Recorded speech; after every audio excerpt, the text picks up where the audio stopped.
congratulations for this victory. So, in first half, lumamang ang UP by as much as 18 points. So, ano yung ginawa ng adjustments para makabuhay-buhay sa second half and makumpleto yung from behind the win? First half, unusual. So, kala siguro itong mga players namin na hindi na maglalaro yung so, you play their way. Pero kami, masyadong masyadong relax or whatsoever. So, pagpasok namin sa Davao, simple lang sinabi ko sa kanila. Yung sabi ko, yan ba yung level up na gusto nyong perform? Papasok na tayo ng playoff. Kasi yun ang minanong ko sa kanila. If you want to succeed sa next level, kailangan ipakita namin yung best, ipakita na yung best nila. Sabi ko sa kanila, matalo kayo dito, kalimutan nyo na yung admiration nyo sa mga harap ninyo.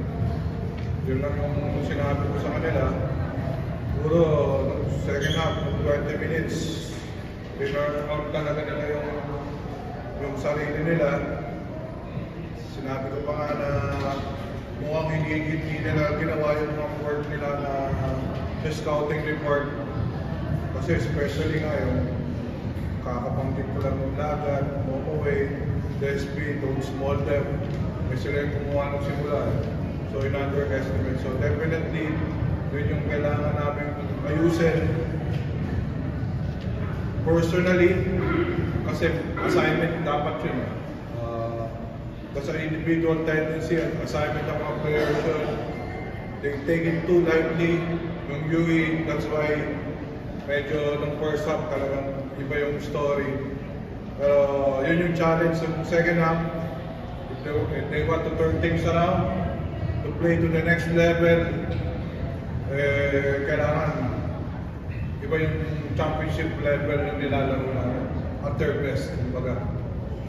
So, hopefully maayos namin to within this week para at least against UST,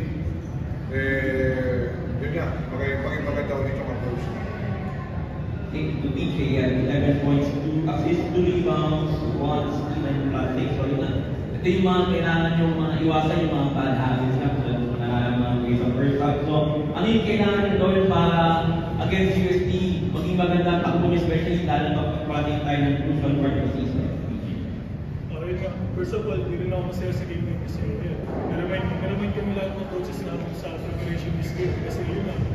Before kay gawin ka lang namin ngayon yung clearance kasi kumbaga ngayon nga, inaabot kami na kumbaga championship na game na kailangan namin improve at ilabas. And yun, importante din pasok ng final four. Ayun, siguro yung pasok naging ng USD na kanina ng first half sobrang sa hindi nga unusual talaga sa amin kasi wala yung defense namin, i-organize yung offense namin, wala mapunta. So ewan ko, siguro yun sinabi ni Coach yung sa scouting, kumbaga parang binaliwala siguro yung assignment namin. So yun, sa next practice namin sa preparation namin na mas maging aggressive pa kami kung pwede rin siya, mas maging focus pa. Thank you, Joel. 21 points, 3 rebounds, 3 assists, 3 blocks, 1 steal, and plus 25. So yun nga, ano yung mga kailangan nyo gawin para maiwasan yung mga ganitong lapses sa itong side game heading towards sa USD and sa mga future matches? Yun nga, siguro mas kailangan na mag-focus din sa mga part namin sa mga role namin na yun, gano'n scouting namin.